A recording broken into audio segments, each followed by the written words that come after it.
What's up, everyone? Welcome to the episode of the Digital and Social Media Sports Podcast. I am your host, Neil Horwitz. Hit me up on Twitter, NJ287, also on LinkedIn, where I post more content. The website, dsmsports.net, where you can find everything. The other website I'd love for you to check out, slyke.co. Visit it and contribute to it, and I would love for any feedback. But more importantly, stick around because we have a tremendous show for you guys today. I was so excited about how this interview went. And so psyched to talk to this guest. A really good interview and just conversation around truly diving into content strategy. This is the kind of conversation I really love having on this podcast. Understanding what content's working, what's not working, making tweaks. How do you allocate resources when you only have so much time and an ability to create such volume and quality? And understanding the goals behind content, telling a story, and crafting a brand through content and creative. Just a really good conversation today. My guest on the podcast, I haven't said yet, is Tim Watson. He is the director of men's basketball content for UConn. You may have heard of UConn, and Tim looked over their men's basketball creative content. They have won two championships since he's worked with them in one capacity with Learfield, and then where he sits today, working for UConn men's basketball directly. He's the director of men's basketball creative content, and this conversation is just awesome. So here he is, Tim Watson of UConn men's basketball. Back on the podcast with today's guest. I'm so psyched to be talking to him. We've already had a good conversation offline before we're getting started here. My guest on the podcast today is Tim Watson. He is the director of creative content for UConn men's basketball. And welcome to the podcast today, Tim. Thanks, man. I'm really excited to be here. So psyched to learn about you, your career path, what you do with UConn, and all the above. But before we get in the meat of our discussion, tell us about your career path. Tell us your stops along the way, how you were really got to your position today, and any tips for folks that want to try to do what you do. 100%. Yeah, I'm sort of UConn through and through. I grew up in the Stores area. Went to UConn for undergrad. Graduated in 2021, and pretty soon after I graduated, I was working for Learfield, doing sponsored social content for UConn. During my time at UConn, I was just absolutely enamored with video production, especially. I had a little Panasonic G7 that I had bought in like 2017 for a few $100s, and any Wow. opportunity that I had, whether that was for a class or the a cappella group I was in, or any situation, I'm like, let's make a video about this. Like, let me make something. Let me produce an ad for this. Let's try to take some photos, whatever the case may be.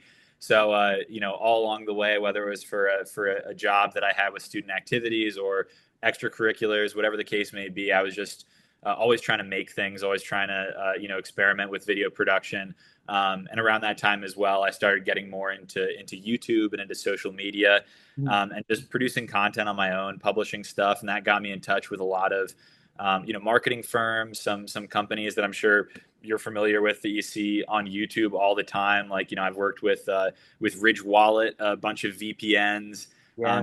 marketing firms that represent some of those larger companies that you're really familiar with seeing as ad breaks on YouTube videos. And it sort of gave me exposure to a really interesting side of the business that I think helped me a lot by the time that I started working for Learfield and had to deal with those sort of external stakeholders. And from there, I was fortunate to get an opportunity to move over to the university side and work directly with the men's basketball program. And yeah, I've been over here since mid 2023, so entering my third season with the team now. Love it. I want to get all into it. What does that the role entail today? Like, what does your team look like? Are you a one man band? Do you have others that are also helping on the creative front? Are there others that are working on content? Or do you interface with the rest of the athletics program at all? Like, you give us an idea of how you fit into the big picture. Yeah, fortunately, not a one man band. I sort of, have fingers on everything. I touch everything at some point. I have some sort of purview across the board, but we have a really talented, centralized creative content staff that I work really closely with. A director of graphic design that's still really heavily involved with all of our, with all of our digital branding, director of photography who leads all of our game photo and things like that. And then we also have a full time video producer that I work with directly to help exclusively with men's basketball content. Very nice. So it definitely takes a village. And are you guys like on your own island there? I know we're talking to college athletics folks over the years, like especially with big football programs, they're kind of almost on their own, and athletics is athletics. How does it work for UConn? I think it's a hybrid for us, definitely. We don't quite have the resources. Our resource to expectation matchup isn't quite at the point where we can be, sort of totally independent. So we do a lot of work with our centralized creative teams, with our Learfield Studios production team for some long form stuff. Definitely takes a lot of people to help us with the volume and quality of output that we need to kind of keep up with the top programs in the sport.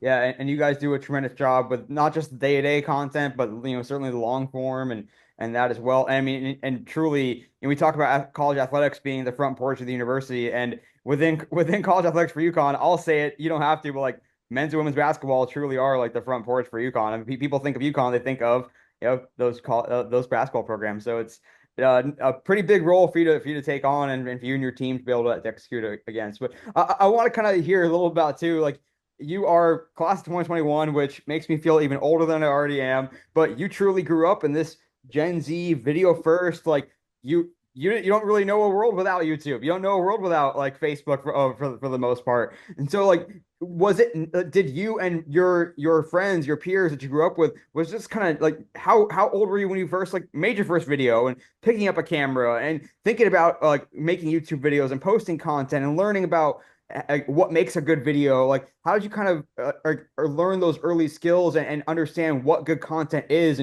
and go from that sort of maybe casual mindset of I want to just have some fun with my friends and make and get some likes or whatever, to this more strategic mindset of okay, I'm working on a marketing video, I'm working on content that needs to execute XYZ. Like, how has that path been for you and your generation at large, kind of? Yeah, I think that sort of my generation. I think I'm sort of part of an awkward transitionary group of maybe people born around 5 years from me in 1999, of people who didn't really grow up with smartphones, but very much grew up, as getting into high school and things like that with social media. So I remember a time before the iPhone. I remember a time before the iPad, things like that. But definitely by the time that I was in middle school and high school, it was like, okay, well, now everybody's getting smartphones. Everybody has access to Snapchat and Instagram and things like that. So I think a lot of people of my age group probably remember making goofy videos with their cousins on like the family iMac in 2009 and things like that. And that's sort of the introduction. I think I have a couple middle school projects stashed away of random making goofy science videos for school and things like that. But by the time I got to high school, it started to be a little bit more of an interest. I spent all my time on YouTube. I had no interest in Netflix. I had no interest in TV. I was 100% in on early 2010s YouTube for sure. The Key of Awesome and song parodies and all that sort of stuff that was very sort of quintessential early 2010s YouTube. And there were a few organizations like in my high school, like a TSA, Technology Student Association, that I got involved with, that allowed me to sort of grow more on the video production side of things. Mhm. And getting into college, I just wanted to learn more. I was an econ major, so I really had no academic relationship to media production, but I knew that it was something that I could kind of explore on my own. There were a few things I would dabble in for trying to make video game content for YouTube, trying to see what other people were producing, what I could do at that level.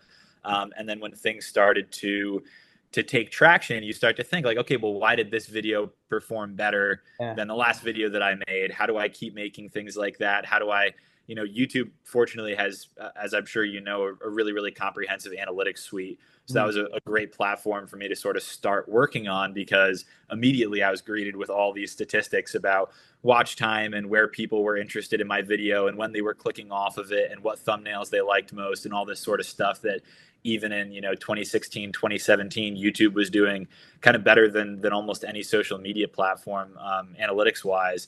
And so working with that, I think, led me really directly into that Learfield role of getting used to external stakeholders, getting used to sales teams versus creative teams, all this sort of stuff, and how you balance content and performance and sales, click through rates, all those sorts of things that matter to people that aren't necessarily focused on the creative side of it. Yeah. And I guess for our listeners or viewers, even give us an idea of what that Learfield role entailed, how it kind of works with the program, within the program for partners as well, like what your remit was and how it affected like how you actually went about producing content. Absolutely, yeah. I was fortunate to in 2021 come on to the Learfield at the time called Social Plus program that was at a few dozen schools, and I think now is significantly more developed on the now under Learfield Studios. Wholly focused on digital social content, sponsored content for all of your major universities across the country with pretty fleshed out social and production teams at a lot of major universities. My responsibilities were really just sponsored social content that included some things like graphics and photo and making Instagram stories for JetBlue and things like that, but was also ideating with the sales team, figuring out what our local brands were most interested in, figuring out how I could sort of translate those ideas into a language that our UConn athletics teams were engaged with, that made sense to them, as like, oh, we're not just making ads. This is a way that they can leverage content production that's being paid for Right. by these advertisers to benefit them, but that I'm still making content that's valuable to those sponsors. Yeah. And are you then like ultimately creating content alongside like the UConn program itself? Like it's like, hey, I'm gonna work on this for this partner, and so you can work on that, or hey, we're already doing something similar to this for organic social, so maybe let's do something else for this partner. Like, how does that interplay work? I think it's a combination of things. So some of the things that we might be able to pitch is that maybe a team comes to us and they say, we really want more pregame content, or we really want content that shows off athletes' personalities, or maybe they're already working on a series like that where they want to make short videos of what songs those athletes like best. And so they might come to us and say, is this something you can sponsor? I might go to them and say, hey, we're working with Bose now. There's sort of a natural music tie-in. Maybe this is something that we can work on together. Or it's just wholly pitching new series to that team, saying like, hey, we think that there's a big appetite for video content about men's basketball or about softball or whatever the case may be. We've got some partners that are interested in really getting a tighter relationship digitally with this program. Hmm. Here's what we want to do. We want to produce 4 episodes. They're going to be 8 minutes long.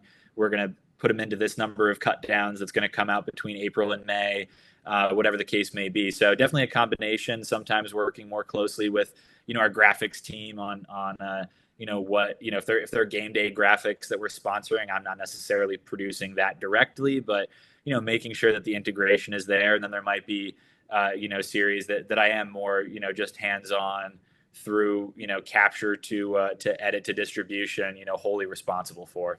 Yeah, no, I appreciate that explanation, and a lot of cooks in the kitchen, but a lot of cooks working together for the greater good. Yeah. And ultimately it's more content that if it's monetized, great. But ultimately, I like the way you put it. It's like sponsors are paying for this, so we get to create it. We get to do this content because someone's asking us to do it. For a payment, for a sponsorship, which is better for the fans, better for the program overall. So you kind of you step into this, go from the Learfield role to the internal role at UConn. Like, what's that transition like? And looking at like what are ultimately the goals of your position, and how do you step in and thinking about like, okay, I just helped and assisted part of a 2023 championship run. Now I'm stepping in and trying to keep the momentum going, or also like want to put my own fingerprint on it, or is it really just like it's not broke, don't fix it? Or so like what was that transition like in from all angles? I know I threw a lot at you here, but just Yeah. like Yeah, I mean, it was definitely interesting. I think in my interview process with talking to the coaching staff, talking to team staff, one of the things that I wanted to emphasize is that I knew that there were things that I didn't know, and I knew that there were things that I couldn't know until I was working directly with the team. I was in the building every single day. I was at every single practice. I was traveling for events, all that sort of stuff. And that as my time with the program went on, I would develop that feel. I would develop the concept of how Coach Hurley runs the program, of what things the coaching staff prioritizes, of what kind of content the players like. It was definitely a jump in many ways. I think one of the things that was most exciting about the job, but certainly presented a challenge, was that it was a brand new position. They hadn't had Yeah. anybody directly responsible for men's basketball content before. It had kind of been a process by a very talented committee of, our assistant director of creative running their social and our director of graphic design doing most of their visual content. But I think that was, from a team perspective, difficult because it's like, is our voice being expressed in the way that we want it to? Are they posting the players that we want to be posted without us having to ask 7 times? And I think without that very direct, like, this is somebody around the program 24/7, it's really hard to build that voice that's really in sync with the team. Yeah. They did an awesome job, but from a volume perspective, from a voice perspective, it was really an opportunity to build a department, to build workflows, to build services, to assign responsibilities, to figure out with our video team, with our creative team, where responsibilities lie, where it makes the most sense, efficiency wise, where it makes the most sense, as far as general bandwidth goes, like where can I get additional help, where am I really needing to fully take over. And it was definitely, I think we're still sort of transitioning there. We're still figuring out ways that I can expand content output, ways that more external stakeholders like our creative team and our video team can contribute more directly. How best we can work with our Learfield partners to introduce new sponsored content series. And it was definitely sort of exciting and continues to be exciting to build that up from the team side. Hell yeah. Well, hopefully the rest of this conversation will continue to help pick apart things and dissect a little bit. And I want to double click into really all the above. Like so when you kind of step in and okay, this is now your show to run, so to speak, being that first person holding your position, what's that audit process like, or what sort of setting the strategic framework look like? Are you thinking about, like, you use the word volume, use the word maybe like output, engagement, impressions, maybe certain messaging pillars, certain brand pillars, certain sponsorship like goals and obligations, and like how do you think about, okay, well, we can increase volume here, maybe it's also about increasing the and reducing volume here in this bucket and increasing the quality of it and spending more time on it, or like and where you may be able to cut time, but where you maybe don't want to cut time. Like I'm throwing a lot at you again, but like, what's this process like of trying to look at, and what's the framework you kind of use to set those goals and to ultimately make some of those decisions around processes and output? Yeah, man, I think especially directly from the team side of things, it's sort of a balancing act because you are, looking at account performance, you're looking at content performance, you're saying like, okay, we're spending a lot of time on this type of video, but fans don't seem to be reacting all that much to it. Should we still be doing that? But at the same time, you're running these accounts, you're running this brand voice not just for what performs best or what you think is the most efficient way to do it. It's about, learning those things and conveying those messages to other stakeholders, but understanding what is valuable to the coaching staff, what's valuable to the players. So maybe content that doesn't perform the best is more valuable in other ways. Maybe it's more valuable to a partner. Maybe it's more valuable to a coach or to a specific player. So it's sort of figuring out what resources you have access to, what resources you can pull from additionally to, execute at the highest level on the content you can produce, or the sort of base content you have to produce, like score graphics and game day graphics and video highlights and all that sort of stuff.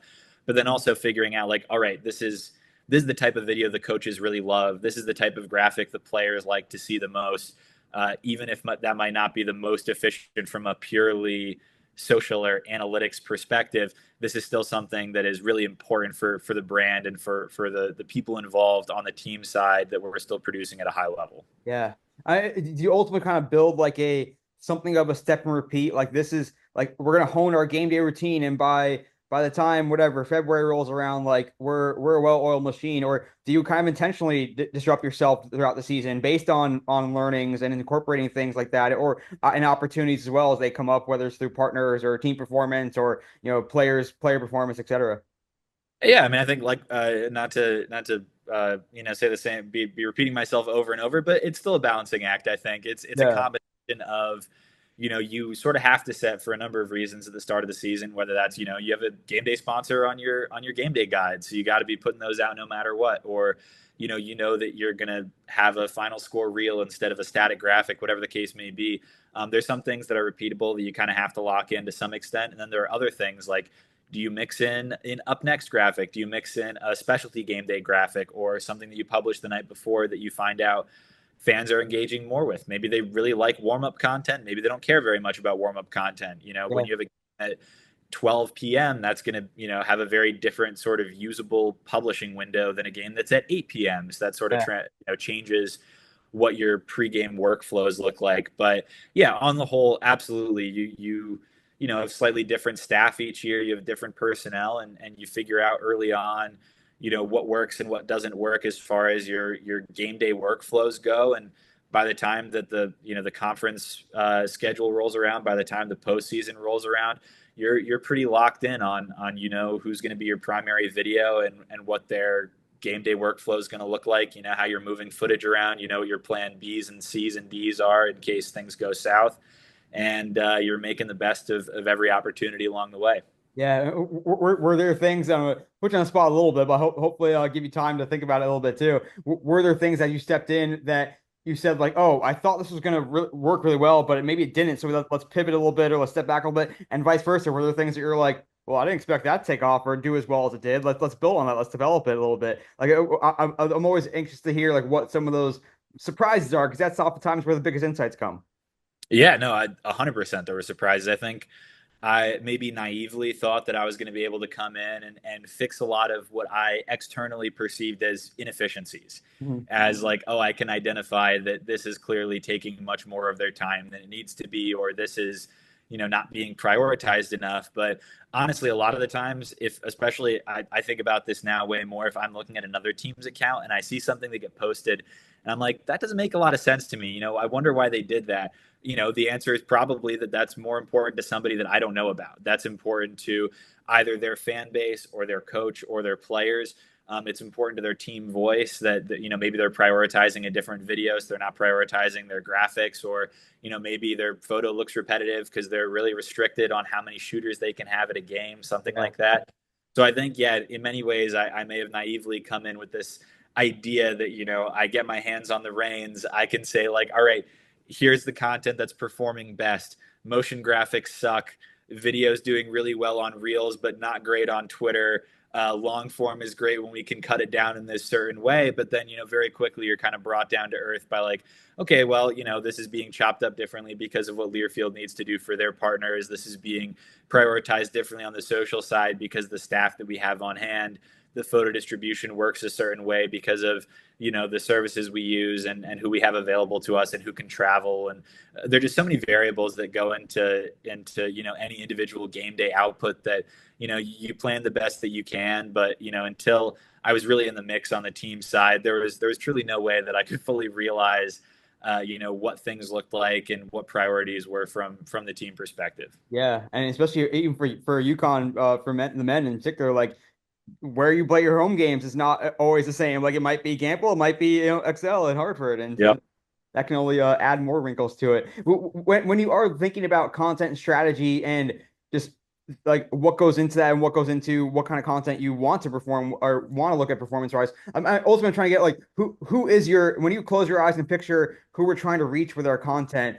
Who is that? Is that because it's and this is the ultimate question always in college athletics. It's like, okay, well, we need the 55-year-olds, the pluses, because they're the ones who are going to ultimately be the biggest donors and buy most of the tickets. We want to reach the recruits of tomorrow who get them excited about the program. Maybe we want to reach potential transfers who are watching and say, oh, that's really sick content. I want to transfer up next year if they'll have me. It's like who is that audience and how does that affect some of the decisions you make when it comes to content strategy? I mean, I think you outlined it perfect. I think we have sort of different buckets. It is a very like marketing or social marketing kind of way of looking at it. But yeah, we have different buckets of fans. We have different sort of primary demographics on different social media platforms, and that kind of influences a lot of our decision making about what types of content we're publishing on different platforms, how we're presenting the same content. Our copy is going to be different on Facebook than it is on Instagram.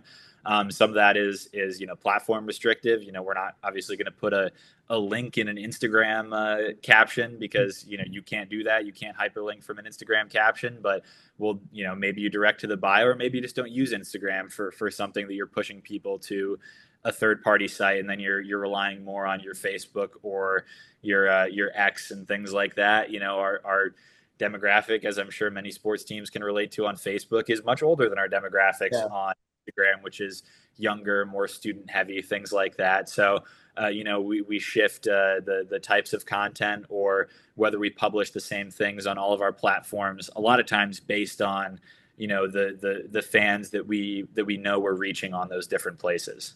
So is it as easy as saying, like, hey, we have enough capacity where we can sometimes program different content for different platforms to different audiences, or is it oftentimes like just changing up the packaging of the same base content and changing up the copy a little bit? Like, how do you tweak those levers to ultimately optimize for a given audience on a given platform? Yeah, I mean, it's definitely an ROI kind of calculation that you're doing of, is it worthwhile to make a different video, or even as simple as just uploading a different photo to Facebook or something like that, versus something that might be easier, like just changing copy, or using a different aspect ratio or something like that. So it's absolutely a calculation each time. There's lots of content that we spend a lot of resources on that is going to be pretty much the same across all platforms, because we don't have the ability to significantly change resource intensive projects to each platform. But maybe if it is something simpler, like changing what photos we're uploading, or how we're presenting copy, or whatever the case may be, that's a lighter lift, if you will, that's not gonna break my back or anything like that, but may have sometimes significant impacts on how content performs, how audiences perceive different things. We're not just going to be copy and pasting those captions cross platform. A lot of the times we are really thinking about what audiences we're reaching with each post. Yeah, and I'm ultimately dancing around the edges of, like, I mean, good content is for the most part good content, especially when it's like showing players having a good time or a really sick highlight reel or whatever it might be. Like, you don't need to be 8 or 80 or 25 or 18 to be able to appreciate like a sick dunk or a really good defensive play or whatever it might be. UConn has a great reputation, a rich history, as you know, growing up in stores and being a fan, I'm sure, for life. And now as a student, like, when you think about the voice and the brand of UConn, and especially you came in coming off a championship season, and the program had this sort of swagger. It kind of represented Coach Hurley a little bit in a good way. And it kind of continues to have that a little bit. And maybe even going back to the Calhoun era, there was a distinct vibe and a brand around the program. So when you think about the UConn brand and the voice and how you want to be known, like, how do you describe that, and how does that get translated and manifested in content? Yeah, I mean, I think we mentioned this earlier, but UConn basketball as a whole, and certainly men's basketball as part of that, is a huge sort of front doorstep of the university brand.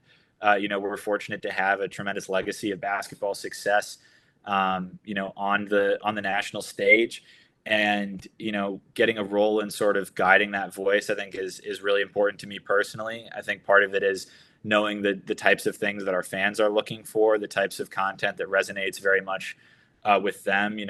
We're fortunate to have so many players that are so well known in the state of Connecticut, especially without having our own NBA team or our own Hmm. pro sports team like that outside of the Connecticut Sun.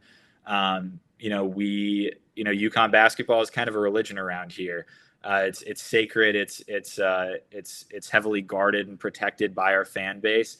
And so our messaging has to kind of embody that. It has to embody, the coach's personality. It has to embody the way that UConn fans, carry themselves and want to see the program carried as well. It is a legacy of championship success. It's a legacy of unapologetic success as well, regardless of what other schools or other fans think of UConn basketball.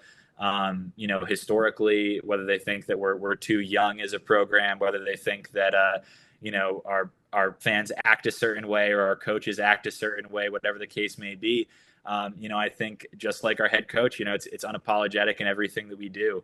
It's a success first mentality. It's putting everything that we can, because that's what our fans, expect, and that's what our fans deserve. They deserve a brand that, isn't afraid of being great, isn't shying away from that history, and is always going to, be sort of unapologetically Connecticut.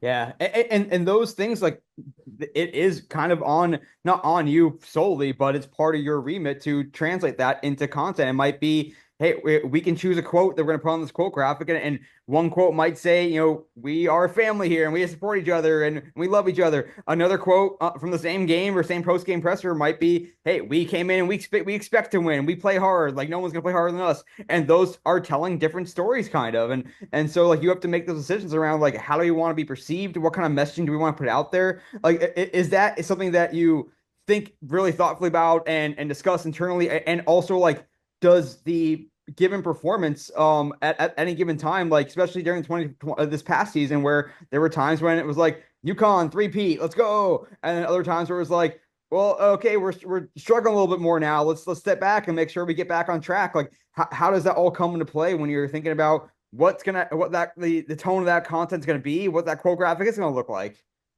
Yeah, no, you're spot on there. I think there's lots of content that we've published over the last couple of years that is very, intentionally in your face, that is, amplifying kind of the very edgy side of our brand, the very edgy side of our coaching staff, the very edgy side of what our sort of performance has granted us the right to do over the last couple of years of saying right in people's face, we're the best. That's what our fans want to see. That's what they're saying to other fans. And so there's an element of that we definitely incorporate, that people respond really well to. I think a lot of sports teams now are look for an edge in their content, look for how can we sort of, playfully barb other teams? How do we, mock a little bit? But you never want to go too far. You never want to be kind of, genuinely mean spirited with it. I think you always want to be, you want to keep that edge lighthearted, both because we have a lot of respect for the people that we play. We have a lot of respect for other college basketball teams and their coaching staff and their players. And then you also, from a branding perspective, never really want to do anything that can seriously cause damage. You don't want to do anything that either sets you up for big failure down the road because you're opening yourself up to be mocked in a certain way, or something that does sort of, you don't want to do something that crosses that line from playful to genuinely mean spirited. You want to be aggressive to an extent, for sure. You want it to be funny. You never sort of want to cross that line into like, all right, well, this was unnecessary, or this was maybe not reflective of team values or of university values, because at the end of the day, that's what you're representing too. You're not just representing just the team. You're representing the university. You're a huge touch point for the state of Connecticut. So when random college basketball fans, or when events or posts kind of break out of that college basketball containment bubble, you never want to be doing anything that sort of a national media landscape would see as inappropriate from that account. No, that's really well put, and you have to take that mature standpoint for sure. And I think one player who was fun to almost embody that UConn spirit was Cam Spencer when he was there.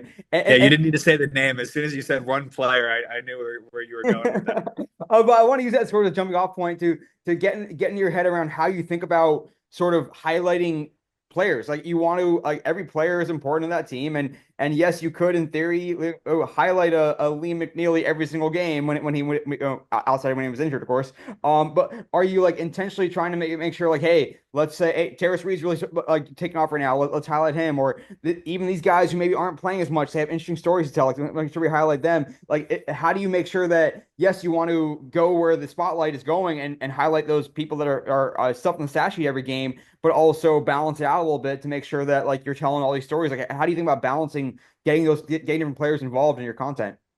Yeah, I mean, I think one way that a lot of people can look at team content that maybe a lot of fans don't is that you got to remember that team accounts are pushing team narratives. For any individual player, there's a different narrative that we want to emphasize. Maybe that's, pushing out more content about a player's defensive performance because, we're making a bid for an individual award for them, or, they're an expected draft pick. So we want to emphasize their, skills that we think are going to translate to the pro level. I think maybe the most literal manifestation of that is like, let's say, I think a lot of teams do this. Let's say your team or your coach or your player doesn't win an award that you think they were deserving of. As soon as that award's announced, you've got 3 graphics ready to go talking about how great that player is, or Yeah. talking about all the accomplishments of that team or that coach. Because you're functionally saying, we deserve that. We deserve this. You're not, calling anybody out specifically, but that's functionally what the content is doing. And Hmm. any fan that's sort of plugged in is going to realize that. But, extend that logic down to really anything that we're posting. We're always going to, try to push those player narratives in the directions that we want the conversation to be going, that we want people to be perceiving our team or our coach or our players in certain ways. So if that's prioritizing certain people or certain storylines, if that's, finding ways to incorporate maybe bench players that aren't seeing as much time, but then hopping on a highlight when they get it early in the season, like we're always looking for ways to kind of advance the narratives that work best for our team, for our players, and for our coaches. Yeah, and I mean it's such a big responsibility nowadays too, because I mean, like ultimately every offseason you're almost like re-recruiting your whole team, because you never it's free agency, it's the transfer portal and all that. Let alone also you want to show other potential recruits or potential transfers, like look at how well we take care of our players, look all the great content we produce about them, and even provide to them, distribute to them directly, so they can post on their own channels as well. And that's is certainly a part of it. And a few minutes left here with Tim Watson, director of creative content for UConn men's basketball.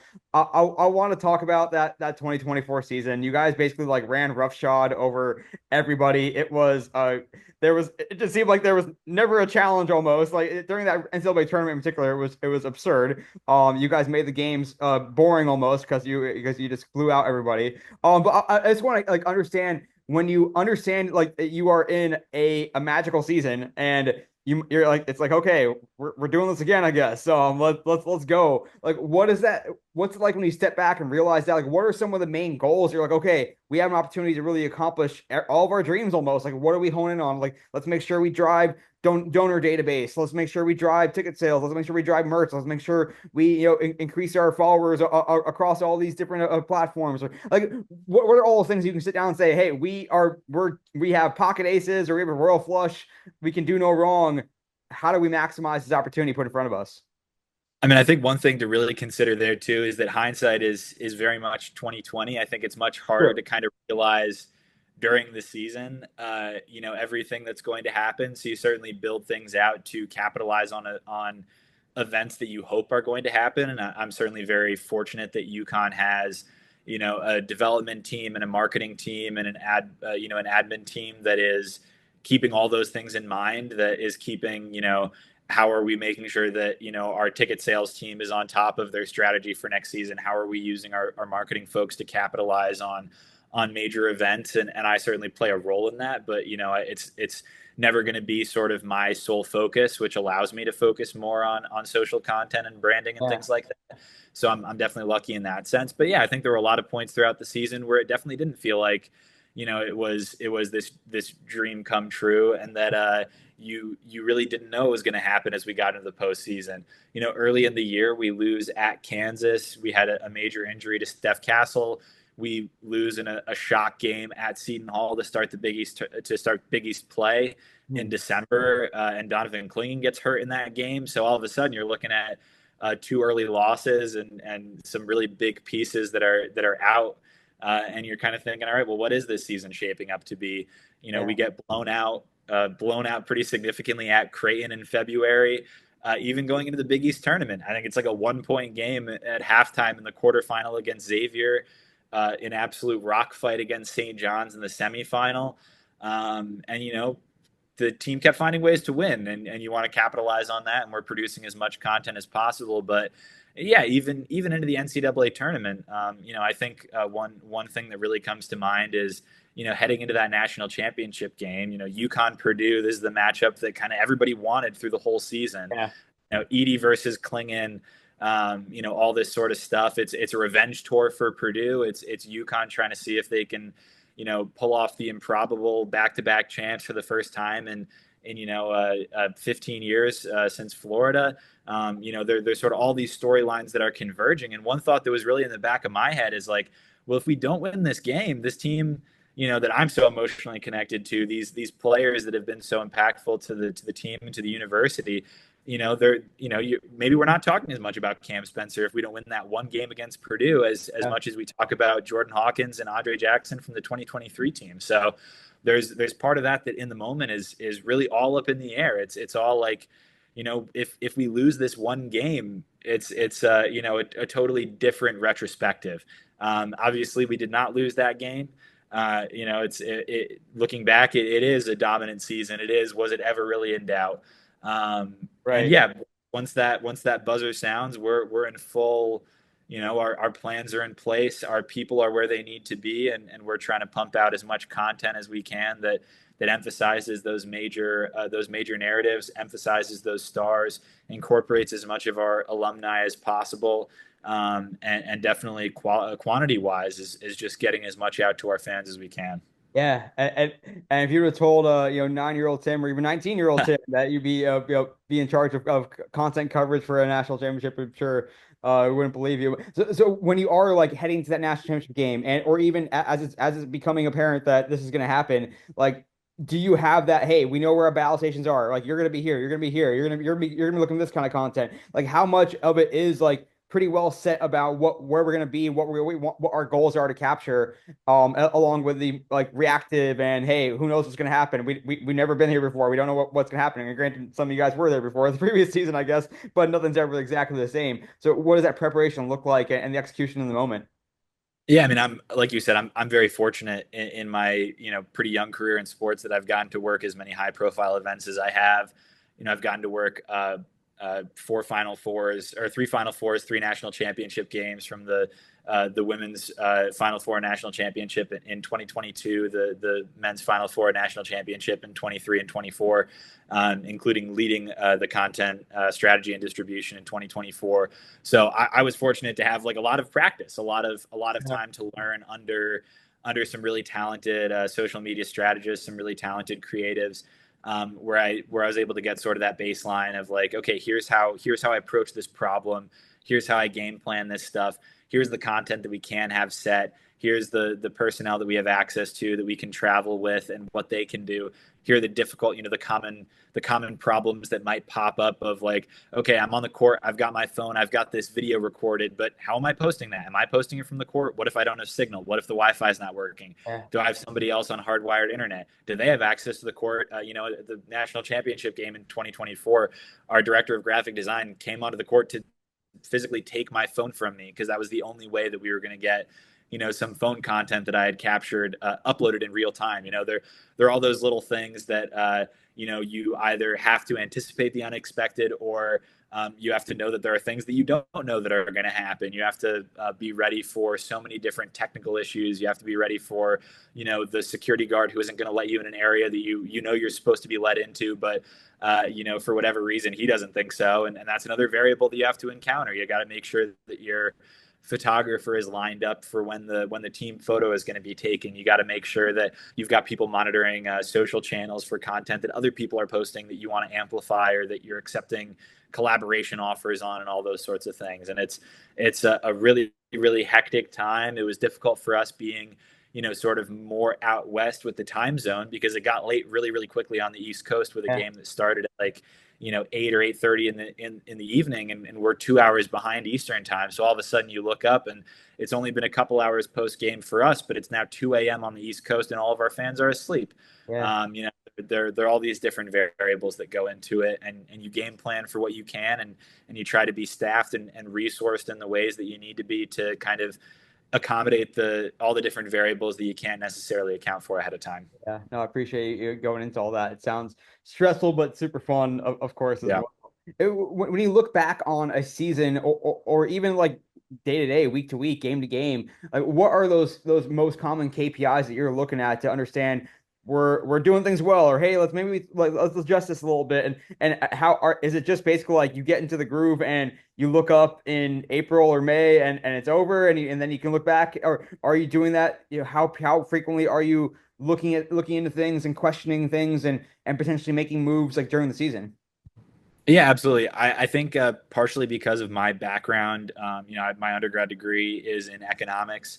I'm definitely a very big kind of stats guy. I'm very sort of analytics minded in how I approach social management and social strategy. That's one of the parts of the job that I, kind of enjoy doing the most. I think for the last couple of years, I've done some combination of kind of weekly reports to touch base on ongoing projects, annual reports that sort of give much higher level KPIs. You can look at, season over season changes and different things, as well as sort of looking at how individual major projects perform. That's one thing that we started doing more this year is looking at like, all right, so we did we did our schedule reveal differently than we did the previous year. We did, NBA summer content differently than we had previously. How does that performance compare and why do I think that happened the way that it did? What lessons can we take from that as far as, it turns out that focusing on this type of a narrative was, connecting more with our fan base, or maybe our distribution strategy changed. Maybe it made more sense for this to be a video, but it made more sense for this to be a graphic, or it actually made no sense for this to be a graphic when it could have just been a photo. So, really diving into, trade-offs between engagement and impressions, diving into how, different platforms distribute content differently. And okay, well, we made this one video, but it performed differently on this platform. So it makes more sense to bundle it with this type of content or this type of presentation. All those sorts of things I think are really, really interesting and open the doors for sort of a lot of strategic changes. Definitely as the season goes on, but also sort of, your time frames of how you're collecting and analyzing that data can really influence that strategy as well. So the decisions that we make based on a year or two of data collection are going to be very different than the decisions that we make based on a week or two of data collection. Totally. And I mean, heck, like year to year, season to season, who knows how these platforms are going to change their mind about Oh what yeah. they want. And that's a whole nother wrinkle into the system, I guess. And I love geeking out on this stuff. And one last thing before we get to the shareable stat, and I want to kind of touch on this a little bit around these content strategy changes and just overall like how you keep up with what opportunities are out there where, hey, have we tried this? Have we tried that? Or look at this team did that, or this brand did that. Like whether it's looking at different ways to package content, different ways to edit content. The Celtics made waves in the last couple of years for the way they did the really unique edits, or different ways to use like new technology. And like I'm always anxious to hear from someone, especially in your shoes, who thinks about this stuff all the time about what like how do new tactics start? How do new trends start? How do new things take off? And how do you know what's worth taking a swing on? What does innovation look like in the creative content strategy space? So I mean, not a sort of question here, I guess, but like how do you think about keeping up with things? What are you looking out for in the months and weeks to come? And what have been some of the lessons over the past year or two? Yeah, 100%. I mean, I think the primary thing is that I'm just chronically online. I'm constantly on Instagram, constantly on X, following all these major pro sports teams, many major college teams. Obsessively checking Skull Sparks, all these kinds of things to sort of keep in touch with what's most popular right now, with ongoing trends in sports. I think a lot of what college sports does trickle down from pro sports, especially from the NFL, from the NBA, some leagues that have really prioritized digital content over the last 10 or 15 years. A lot of college football teams are much better staffed than a lot of college basketball teams. So it's a lot of looking at what college football teams are doing with more resources and saying, that's pretty cool. How do we adapt that to basketball? How do we adapt that to the personnel that we have available?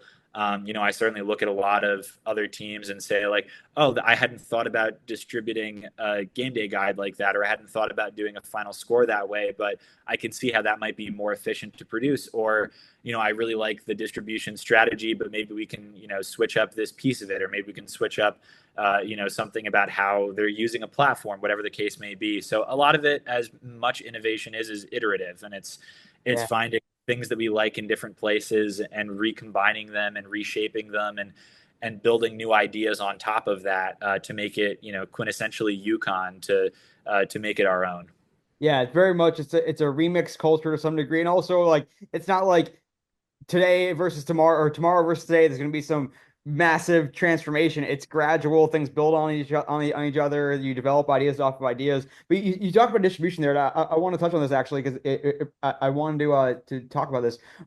The idea of like when you're building for social versus when you're building maybe for like UConn Plus or some of these own and operated platforms and some of that longer form stuff that it's going to be more involved and maybe requires production work outside of the men's basketball program even or getting some of that external help. Like what does that mix look like now for creating that longer form stuff that's not just day to day and thinking about what's going to be just social first versus omnichannel versus just going to go on O and O? Like what's that calculus like right now, and how do you anticipate it evolving? Yeah, 100%. I mean, I think I was very fortunate to work for, UConn sports properties, Learfield.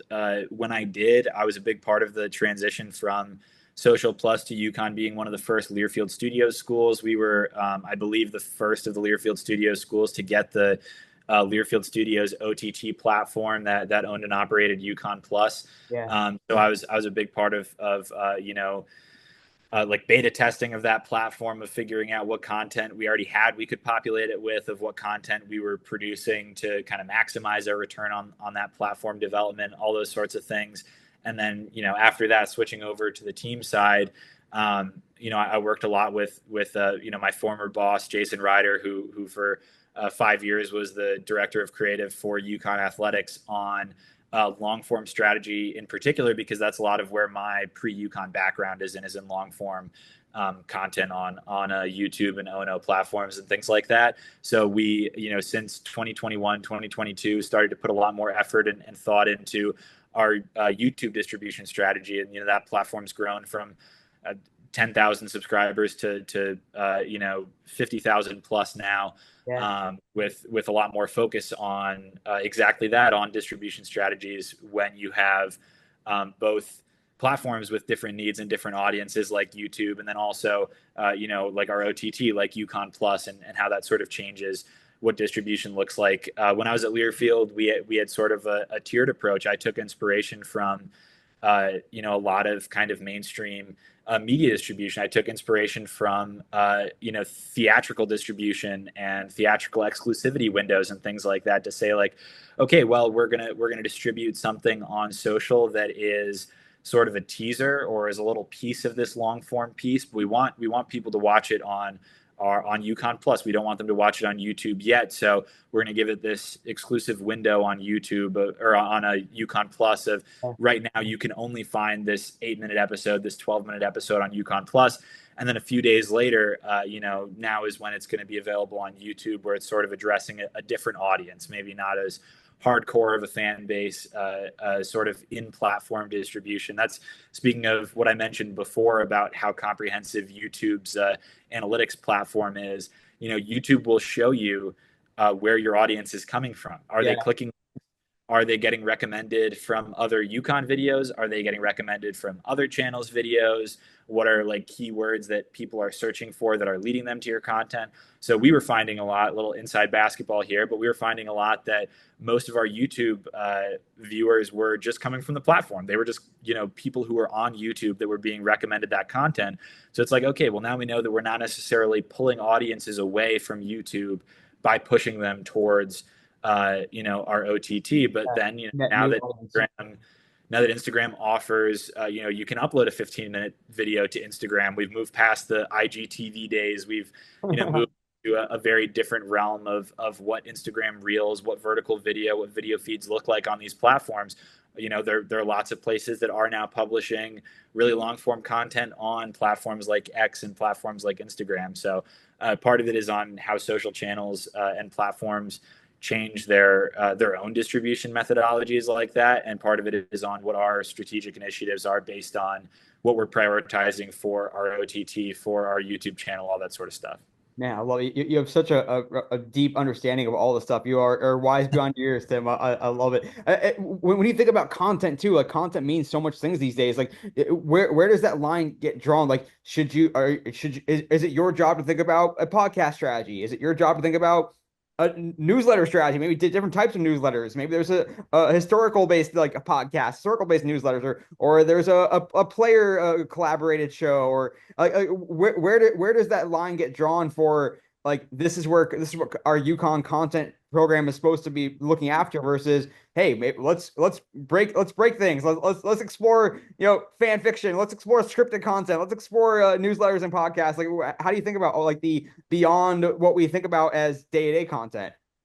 Yeah, 100%. I mean, I think one of the biggest things is just that I'm kind of surrounded by a really talented team of marketing, communications, video, and creative staff that are all kind of thinking about the same things from their own point of view. We've got a great SID here, Bobby Mullen, who is at the top of his game and always trying to iterate on content, always coming up with new ideas, keeping us updated on stats that he think would make great social content. We have weekly meetings throughout the year involving all those stakeholders to make sure that everybody's on the same page, and that means that we get a lot of sort of brainstorming sessions, a lot of ideas of what marketing focused content look like, of what ticket sales focused content looks like. And once everybody's sort of got a better collective understanding, that's where you get a lot of that iteration. When I understand what our ticket sales people and what our marketing folks are trying to do with their paid social strategy, I can come in and say like, okay, I see where your demographics targeting is coming from. I see what you're trying to do.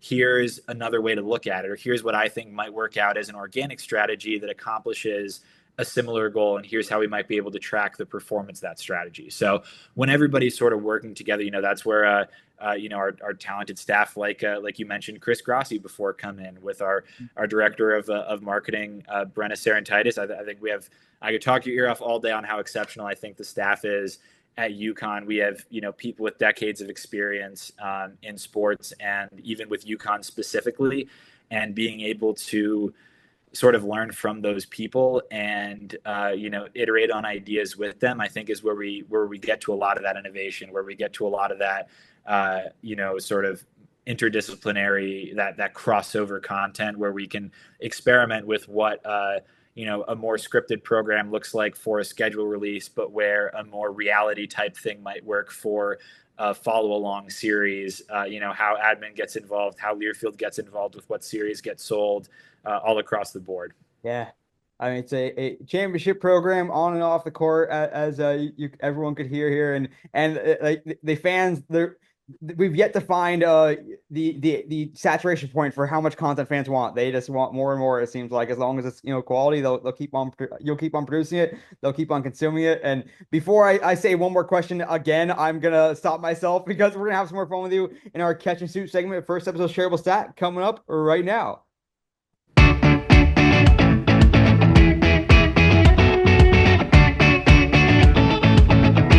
Such a good chat with Tim Watson, director of men's basketball creative content for the UConn Huskies, one of the best men's basketball programs in the country, who do such a good job with content. And Tim is a big reason why that is the case. And really enjoyed that conversation. But stick around because we're gonna have some more fun with him with our quick hitting question segment. But first episode's shareable stat.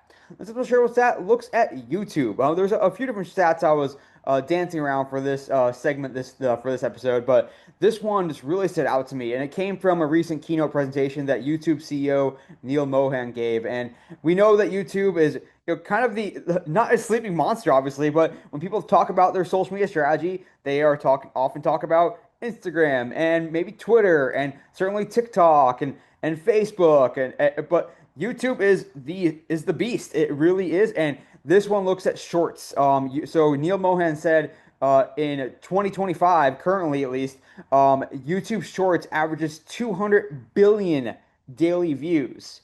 Now, to put that into context, that's up from 70 billion in 2024. 70 billion daily views in 2024. So it's grown almost three times. And when you're talking about the hundreds of billions or tens of billions even, three times is quite a lot of growth. So 200 billion daily views on YouTube. We've seen just YouTube continue to try to grow its footprint beyond the long form video. We've seen them, within the YouTube Shorts feed, they're starting to introduce more of the posts So that's like the more traditional style posts of like polls or just text updates or links, something that you might see more in like a Facebook feed. They're now putting some of that content into the YouTube Shorts feeds. They're trying to truly turn that into a destination and a place for fans to engage. They're also introducing the ability to create communities, so anyone can create a community as well about any given topic that they like. So YouTube is really trying to become not just an entertainment network, but a true social network. And when it comes to YouTube Shorts, I haven't really seen someone truly like come up with a unique bespoke strategy for shorts. And maybe that's not the case. Maybe you don't need to. Maybe it's similar to a Reels or similar to a TikTok. Right now, that's the way that most a lot of platforms, a lot of brands are using shorts. It's just kind of posting similar content that they would on a TikTok. And because a lot of times it's just the best version or the best 10, 30-second clip of a longer clip oftentimes. But how can you create a true but bespoke short strategy? Whether it relates back to long form content or is truly something that's built for shorts, for YouTube Shorts in particular. I know when I'm looking at YouTube Shorts, the kind of content I get is, of course, based on my YouTube activity, going back several years and lots of searches and subscriptions. And that's different from what a TikTok knows about me, different from what an Instagram knows about me. So think about who you're trying to attract and how that may differ from that audience and how they behave on another platform. And of course, too, we talked about them putting more content into the shorts feed. How can you look at who? There's only a handful of teams that are even using posts on a consistent basis. Check out some NFL teams, check out some Premier League teams, and how they're using it. Whether using a lot of polls, yes, but could there be other ways you can engage fans more effectively? Have them help you curate videos. What's your favorite video on our channel? How start conversations. Certainly share news, of course, as well when you can and when it's a conversation starter. But a lot happening with YouTube, and I thought I'd pull out this interesting shareable stat for this episode. Again, that shareable stat is 200 billion daily views of YouTube Shorts every day on YouTube. And that's up from 70 billion in 2024. Just tremendous growth. Super interesting. Ponder it, talk about it, take action on it, but more importantly, stick around because we're having some more fun with Tim Watson of UConn men's basketball. Right back in this episode of Shareable Stat, and I'm joined once again by Tim Watson. He's the Director of Creative Content for UConn men's basketball. Tim, you kicked ass in the interview segment. Are you now ready for a little catch and shoot? Let's do it. Let's see if you can knock him down. I'll set him up. Number one, tell me the most memorable experience from your time doing the Week of Welcome at UConn, and tell us about what the Week of Welcome is a little bit, because I think that's a unique thing that you were involved in on campus. Yeah, this is one of my favorite things to do as a student for 3 years. I was a week of welcome leader and then captain, which is basically like a first weekend sort of freshman orientation crew. So I was responsible for one or two floors of a dorm. I would be taking the freshman students on campus tours through like sort of their scheduled program of different presentations and things to get them oriented before their classes start. I had a blast with it. I think I always wanted to be a tour guide. I always wanted to talk people's ears off about UConn. So that was an awesome role for me to be in. As far as memorable experiences go, I think figuring out how a very sort of in-person program looked like during COVID was a big challenge. Yeah. But it was also an opportunity to work really closely with some spectacular staff that we had in our student activities department on, it was an opportunity to make some digital content. I made some, tour videos for them my senior year, and then, finding ways to connect with transfers, with freshman students in a fall that was very, very hard to connect with people. I think was a memorable challenge for sure. Is there a special sort of week of welcome for men's basketball players, for transfers or recruits when they first come It's on it's campus? funny that you mentioned that. Part of my group for pretty much the whole time that I was doing week of welcome stuff included the apartment complex that the players would move into. So I did have most of the men's and women's basketball players technically assigned to me. Some of them showed up to some things, but in my opinion, they probably had better things to be doing at the time. Definitely a cool experience overall, like being part of really some of those freshmen. It's their first time being away from home, and you're there to guide them. And it's granted, hopefully you show them the ropes the right way, and you set them up for success during their years at UConn. So it's awesome.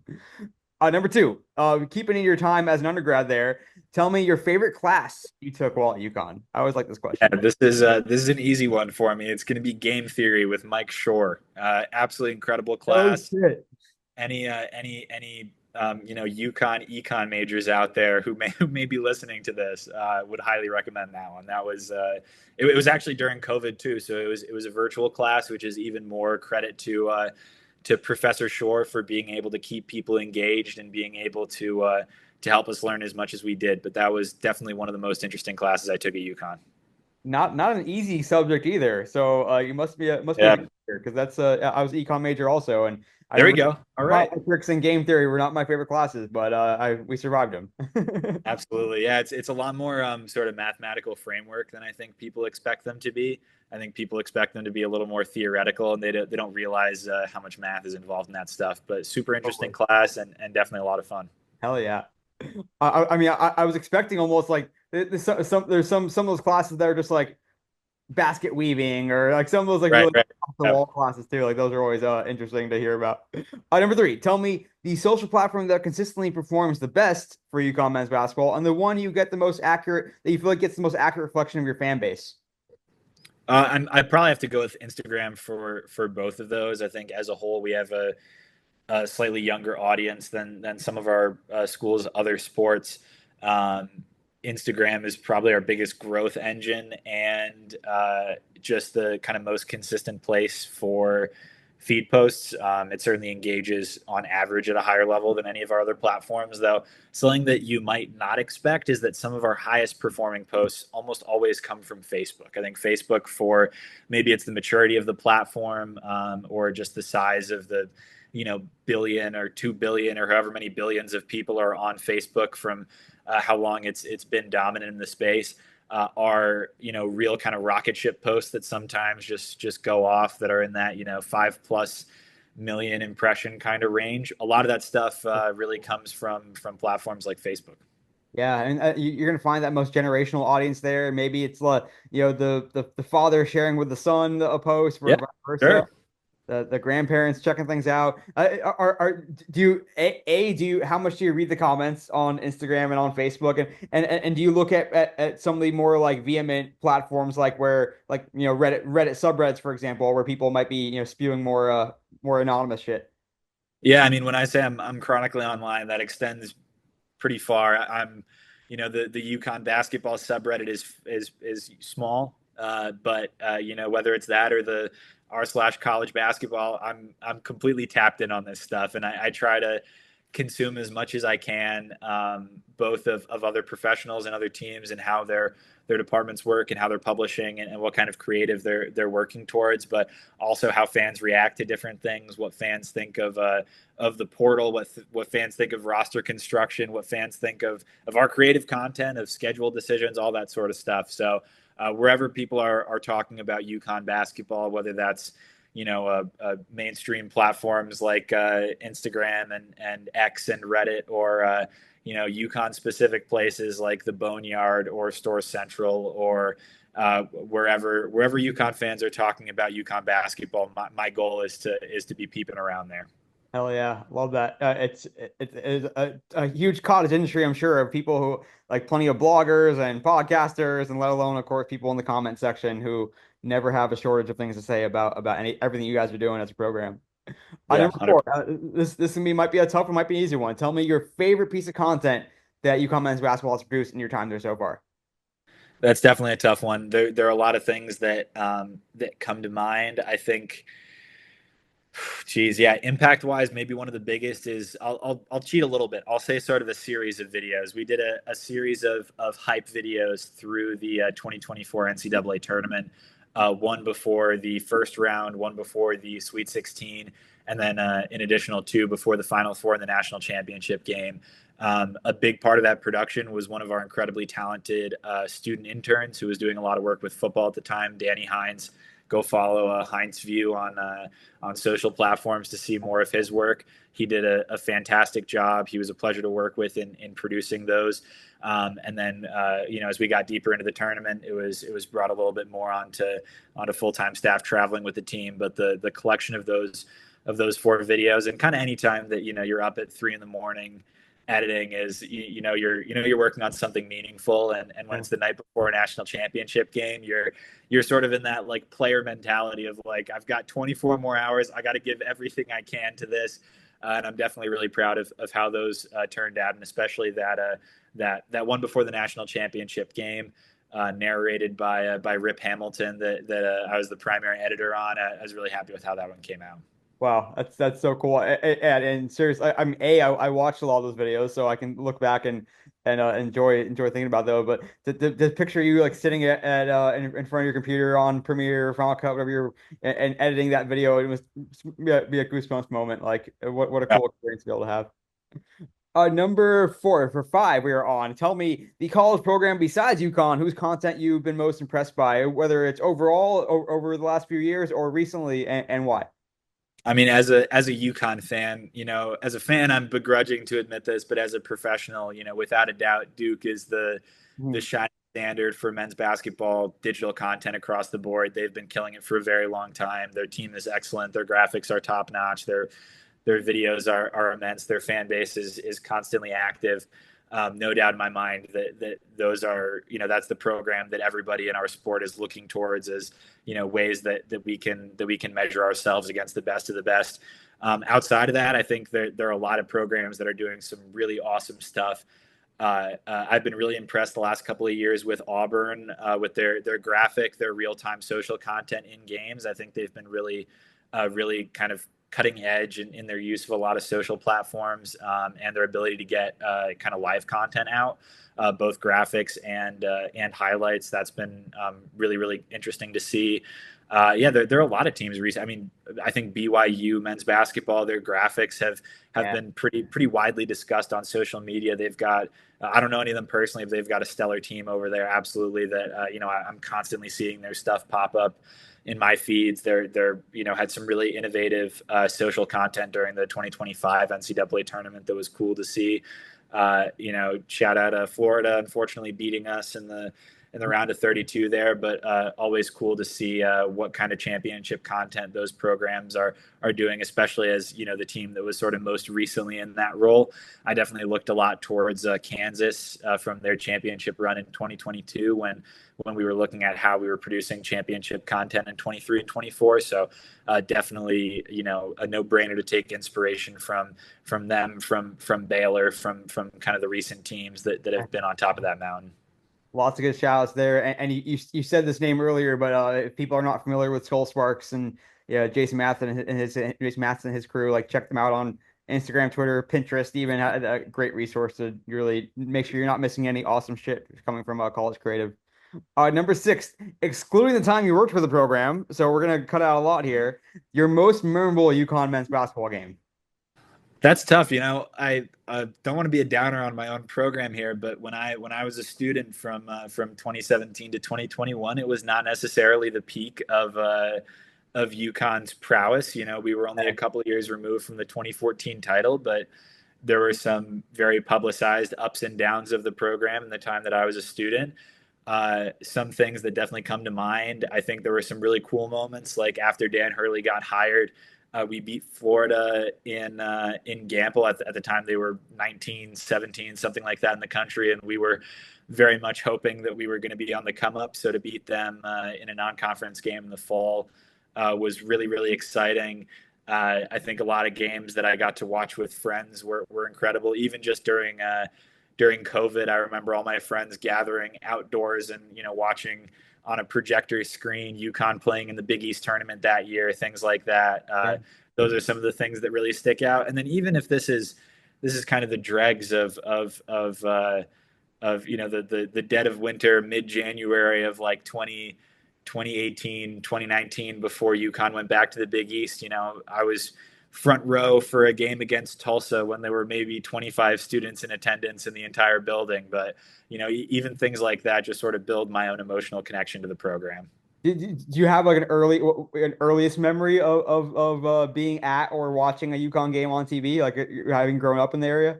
Yeah, maybe. Well, yeah. So I certainly grew up. I mean, absolutely, men's and women's basketball. Big emphasis on the women's side of that. Grew up a huge UConn basketball fan. I think maybe the most memorable is 2011. Probably the most iconic moment in possibly UConn basketball history. Kemba's step back against Pitt in the Yeah. Big East.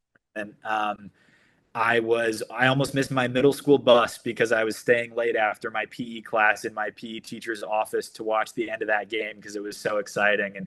And to sort of be standing there with a group of kids being like, do we have to go right now? Like, do we have somewhere to be? Do we have another class to get to? And getting to watch that moment in real time was definitely surreal and something that's absolutely stuck with me. Other than that, probably the 2014 dual championships and getting to see both the men and women win on back-to-back nights was pretty awesome. So cool. I love this stuff. We're gonna continue with happy memories. Tell me the cool when you close your eyes and picture that national championship experience, season, game, whatever it might be. What's that coolest memory, that lasting image that just will stick with you for the rest of your life? Yeah, I mean, this is sort of a Homer kind of response from somebody who works in creative media. I think the easy things that come to mind are, getting to cut a piece of the net at the national championship game, getting to be on the floor, getting to be in the locker room, capturing all those moments. But truly, it's staying up until 3, 4 in the morning with your colleagues, just everybody putting every last ounce of effort into this. You're practically delirious at that point. You're ordering DoorDash, Taco Bell because nothing's open. But everybody's just contributing every ounce of energy that they have, getting no sleep to have the absolute best content for our fans and for our program that we can. Oh, I love it. Lifelong memories for sure. And yeah, those are awesome moments. And like you said earlier, the players going to give it their all, and the content team gives it their all as well. And it's a madness, a big run to the end of the tournament there too. All right, Tim, time for our food question. We always ask our food question. Tell me, if I go out there and visit you in stores, what is the best meal to get and where are we getting it?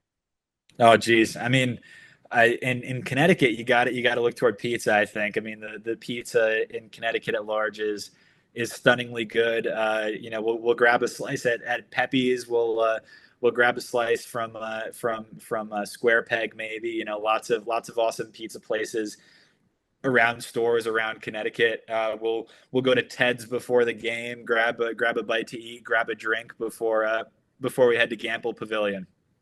There we go. Yeah, in the state of Connecticut, you don't have to go too far to find excellent pizza. Even Yeah. in the city of New Haven alone, you got Pepe's and Sally's and Modern and all those great places. I love it.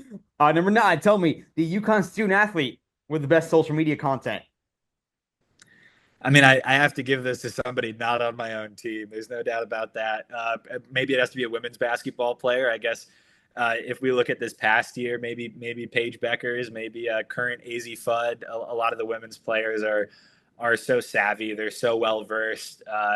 They have such dedicated teams that are on top of social trends, that are coming out with NIL merch in real time, that are capitalizing on success, that are building supportive, caring fan bases. So definitely a huge shout out to both the team staff, that run the women's accounts, and then the players themselves that have such kind of immense social presence in the sport. Yeah. Outside of that, we've got some really talented people. I know we had people on our track team with sort of big TikTok followings and things like that. So shout out to them as well. Hey, you mentioned the women's team as well, which we didn't get into much in the interview. How much like do you talk to your counterpart on the women's side, and then how much collaboration is there? Like, hey, we should do a lot of content collabs because we can combine audiences a little bit. And I mean, I'm sure it's easier said than done oftentimes because you have hectic schedules. But how much do you guys collaborate? Yeah, I mean, I think they're really just sort of specific kind of strategic moments that we look towards as being the kind of the best opportunities. Certainly, very independent programs with a lot of respect for each other. I think a program that our coaching staff obviously has tremendous respect for their coaching staff. The players have tremendous respect for each other and spend lots of time together. Um, yeah, I think media days, preseason, we've got our first night, which is sort of like our midnight madness. A Mhm. lot of opportunities like that where we say like, okay, let's get group photos with the teams. Let's get, these two players mic'd up as some behind the scenes content from both squads. A lot of things like that are definitely great opportunities to get that sort of collaborative look. I know that our fans love to see the teams kind of mixing together, the teams supporting each other, and Yeah. any opportunity like that. Some of the women's players going out to support Andre Jackson on draft night in 2023. Our guys showing up to women's basketball games late in the season, whatever the case may be. I think the teams have a lot of respect for each other, and anytime that we can sort of tell that story and show publicly the ways that they love our counterparts. We're 10 feet away in the same building, spend lots of time together. So any opportunity that we get to post that kind of stuff is always great. And hey, it doesn't hurt that while the men didn't get the three-peat falling to the national champion in Florida, at least the women were cutting down the net. So it's Yeah, the basketball capital of the world. That's how we run it. hell yeah. All right, Tim, it's time for the last question, maybe the hardest question I'm going to ask you. Tell me who is on the Mount Rushmore for UConn men's basketball? I mean, Super this is just hard it's question. an impossible question. There's really it's with six national championships and so many incredibly influential players, it's so hard to pinpoint four people There's that are no right answer here, no wrong answer. exactly. Yeah, I mean, I'll start off. We'll do a Mecca Okafor. Mhm. Hard to overstate how important he was. Maybe a player who didn't win a national championship, but still incredibly important. I'll maybe an honorable mention to Ray Allen in that mix. Mhm. Certainly an incredibly iconic UConn alum. We'll do. Geez, you got to think maybe a Ben Gordon could be up there. Mhm. We'll do Kemba Walker. We'll do yeah. We'll do a Mecca Okafor, Kemba Walker, Tristan Newton. Tristan Newton's got a real argument for being up there. Just an absolutely incredible player, great guy that I got to spend time with here.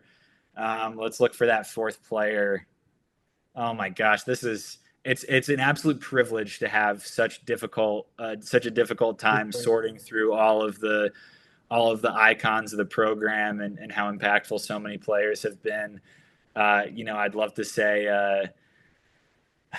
shout out to a Chris Smith, shout out to so many guys, Donovan Klingon, shout out to Cam Yeah. Spencer, so many guys. Maybe we'll round it out with Hashim Thabit.